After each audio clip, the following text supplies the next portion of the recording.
Hey folks, this is Gio from the Red Letters Dialogues. Franklin Graham recently posted an idea, a suggestion, on his Facebook page.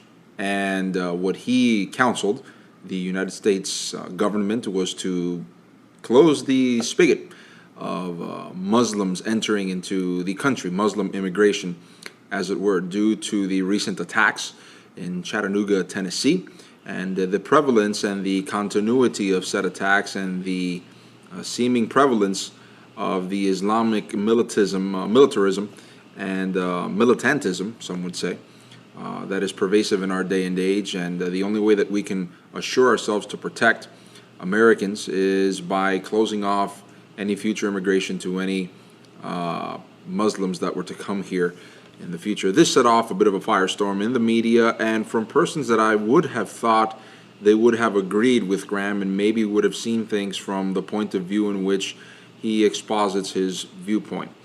Christian Post had compiled a series of quotes from different individuals within evangelicalism of persons denouncing what he had to state on his Facebook page. Here are some of the things, or actually, let's do this. Let's actually read what Franklin Graham had to state via Facebook. Quote, 4 innocent Marines, United States Marine Corps, killed and 3 others wounded in hashtag Chattanooga yesterday, including a policeman and another Marine, all by a radical Muslim whose family was allowed to immigrate to this country from Kuwait. We are under attack by Muslims at home and abroad. We should stop all immigration of Muslims to the U.S. until this threat with Islam has been settled. Every Muslim that comes into this country has the potential to be radicalized, and they do their killing to honor their religion and Muhammad, which certainly, if you read the Quran, you'll understand why they undertake honor killings and annihilation of the what the Quranic religion, the Mohammedans, call the infidels. During World War II, we didn't allow Japanese to immigrate to America, nor did we allow Germans. Why are we allowing Muslims now? Do you agree? He asks. Let your congressman know that we've got to put a stop to this and close the floodgates. Pray for the men and women who serve this nation in uniform, that God would protect them. End quote. And then the Christian Post decided to republish what a lot of people were saying about Franklin Graham. Here is a serving of the denunciation of the, what shall we call it, of the anger that many of these people were feeling, and decided to launch vitriolic attacks against Graham for his post. First off, we have Lynn Hybels from Willow Creek Community Church. She is the wife of Bill Hybels, and she is a proponent of Palestinian liberation theology, which teaches it's a way to Christianize, if you will, the idea that Israel is occupying that territory and it truly belongs to the Arabs of the region, even though biblically we know that that land belongs to the Israelis. So she adopts a secularist position, and she has dedicated her days to try to promote this idea and other things that are heretical teachings. Nevertheless, she said the following, quote, yesterday Franklin Graham said really awful things about Muslims. Yes, that sentimentalist appeal always seems to rock my centrifuges, right? If he knew the Muslim men and women I know, he would never say such things. Ms. Hybels, have you ever heard of the Islamic doctrine of taqiyya, which means that Muslims can lie, can deceive about what their religion teaches if they are outnumbered in order to protect their ranks? Maybe, just maybe, if you were to analyze that doctrine and know the Quran, which, by the way, this statement in and of itself shows me that you are absolutely ignorant as it pertains to the Quranic, the Mohammedan religion. And if you were to examine taqiyya, I'm pretty sure this would cast doubt upon your truly having an acquaintance with these individuals. Helen Lee, an associate editor at InterVarsity Press, asked, quote, this is Christian witness, end quote, rhetorically, of course. And to my answer to Lee is, what does this have to do with Christian witness? Remember that Franklin Graham is speaking here as a concerned citizen, which is his right to do so, and it is something that the Bible explicitly states, or rather the Bible recognizes it. You find in Acts various chapters, including 21 and 26, where Paul finds himself in the midst of a very difficult situation, being accosted by the Jews that sought to kill him. He reached for his Roman citizenship in order to protect himself from almost certain peril and death.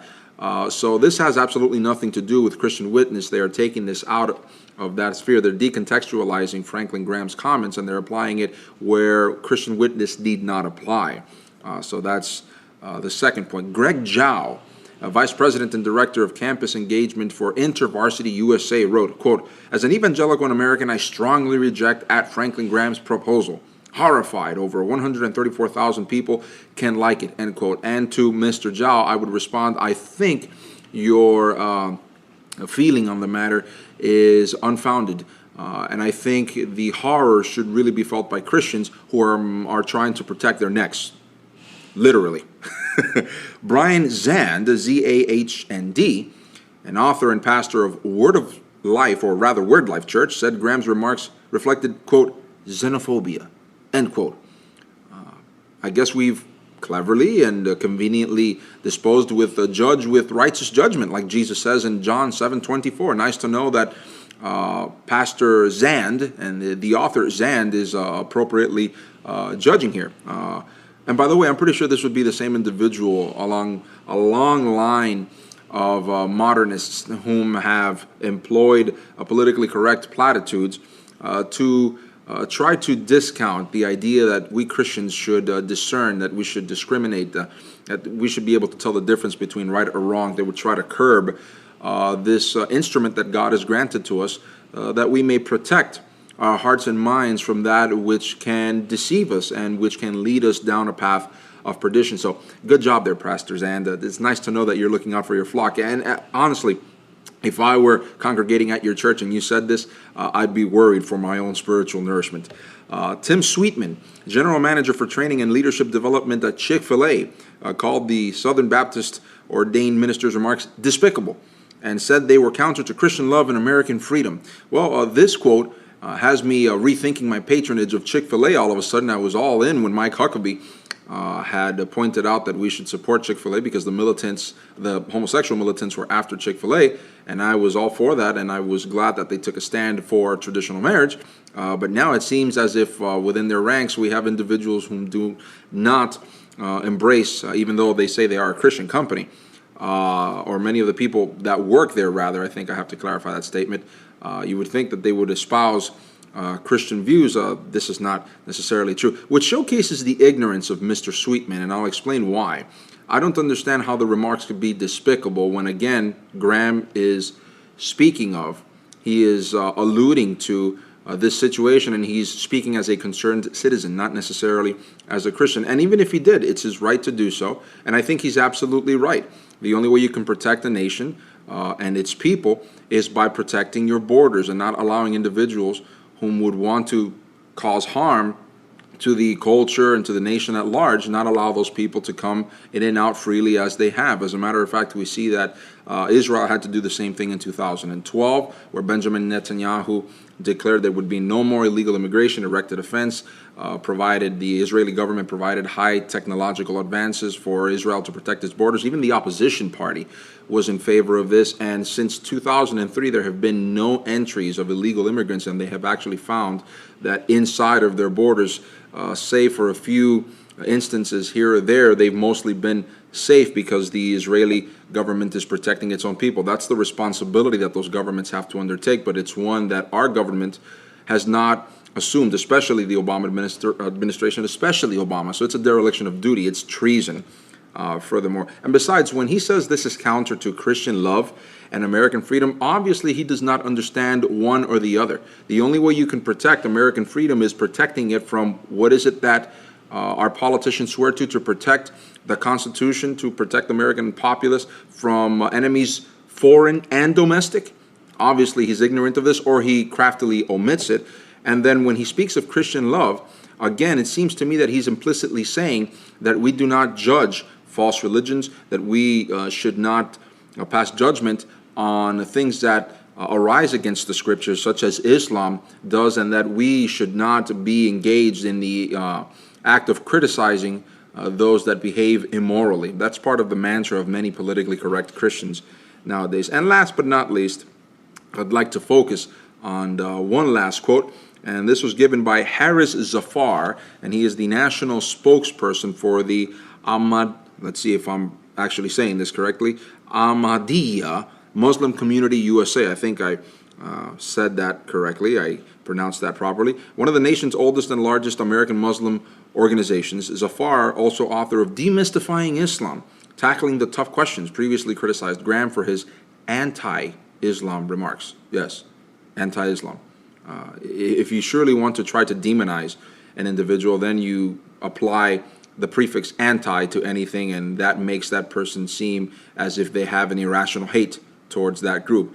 And again, this is an ad hominem attack. This is a personal attack.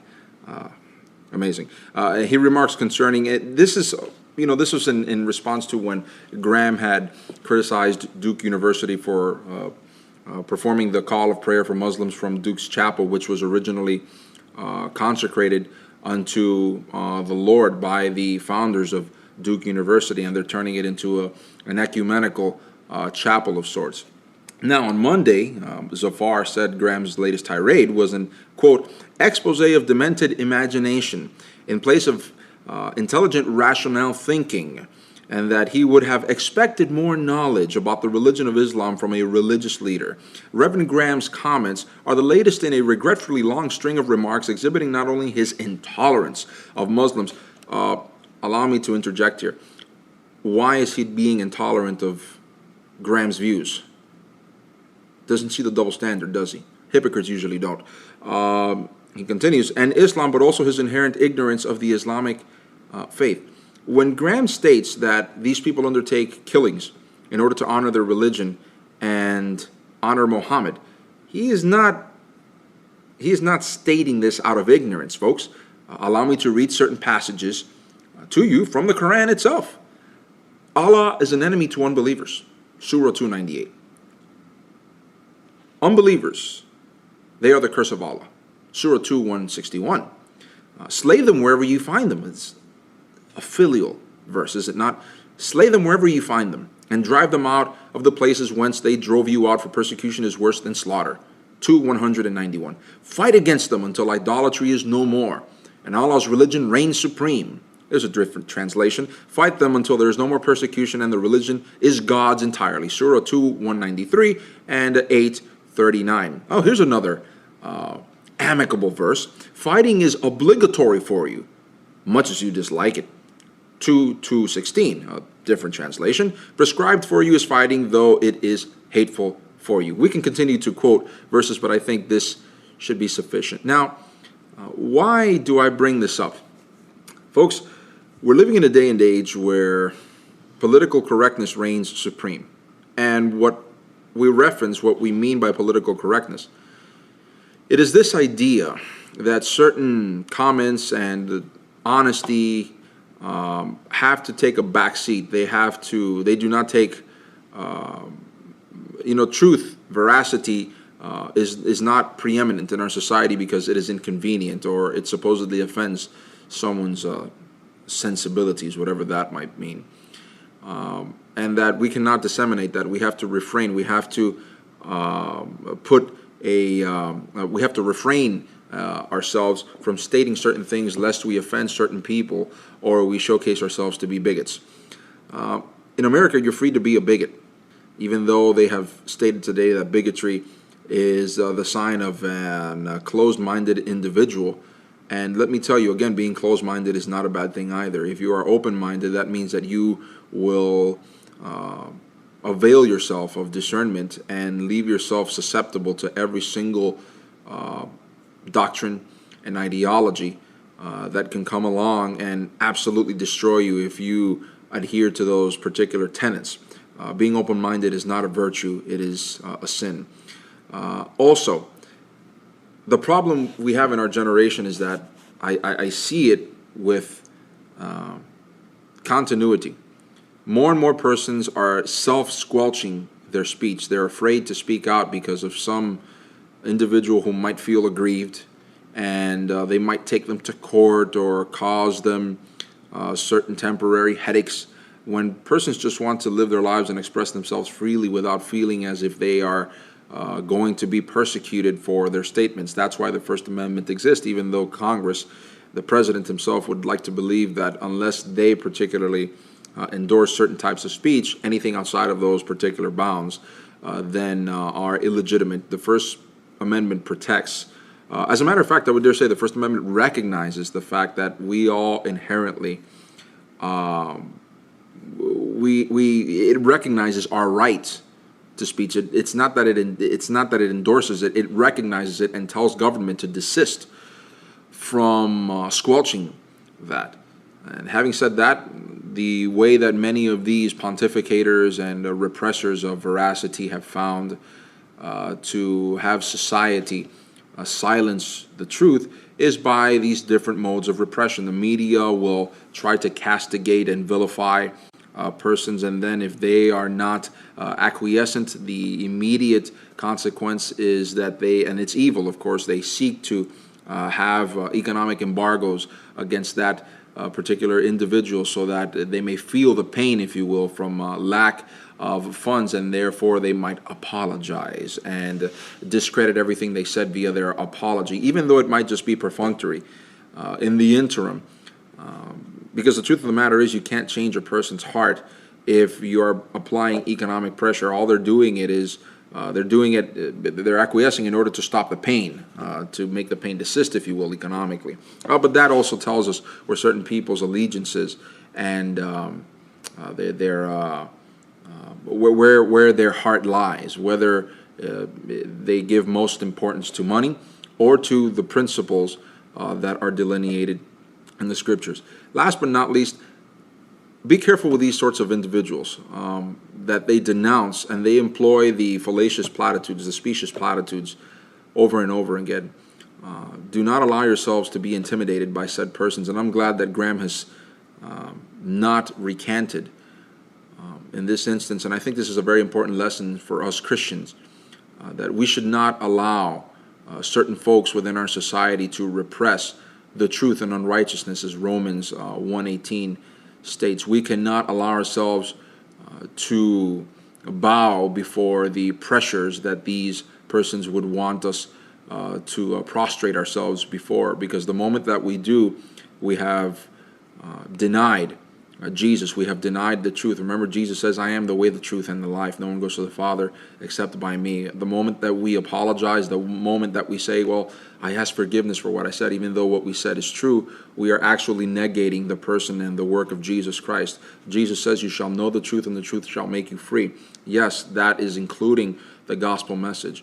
But part of what the gospel message is, it's teaching us Christians what the world is like, what are Satan's stratagems, what are his devices, as the Bible says. We do not ignore these things, and since the church is the pillar and ground of truth, we should inform others of what Satan's devices are, so that they may refrain from falling into that snare. And part of the modern concoction, part of the modern device that Satan uses, is that repression, to see if that person will give up on speaking freely and openly about not only the gospel, but about everything else that they see that is inherently damaging and problematic for humanity, and keeps man in his sin. That's part of the message that we should disseminate as Christians. And last but not least, that's the second time, but last but not least, let us remember let us not forget that most of these individuals, they have a stake to claim in these things, or rather they have a vested interest. And that's why they denounce things like Franklin Graham states, because most of these people have made a living of being ambiguous. They think that they can appeal to more people and fill their coffers by being as ambiguous as they can, appealing to Muslims, Christians, etc.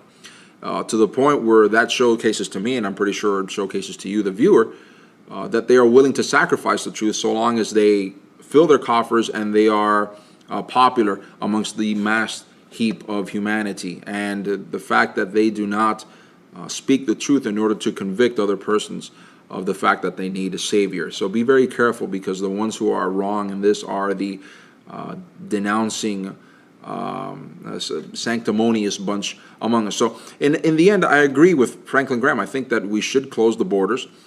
We should have an embargo on any future Muslim immigration until we know that the country is safe. But I would add something to that. I would add that we should immediately deport a lot of these workers of iniquity from among us. We should expurgate them from among us, send them out, deport them immediately, so that we would be spared their hubristic sanctimony and also their condescension, because it does become tiring, and it continues to propagate this idea of repressing the truth in unrighteousness. That's all the time I have left for this edition. I thank you so much for tuning in. I thank you so much for viewing this video. If it has been a blessing to you, I ask you to visit our website, redlettersdialogues.com, redlettersdialogues.com. Questions or comments, info@redlettersdialogues.com. Remember that every single week we publish a podcast in which we deal with theological issues and also issues such as these, and see what their implications are for us as Christians. You can download those freely every single week. Subscribe to our mailing list so you may be alerted when these podcasts and also articles that I write and these videos as well are published on our website and through social media. Again, that's all for now, folks. May the Lord shine his face upon you, and Godspeed.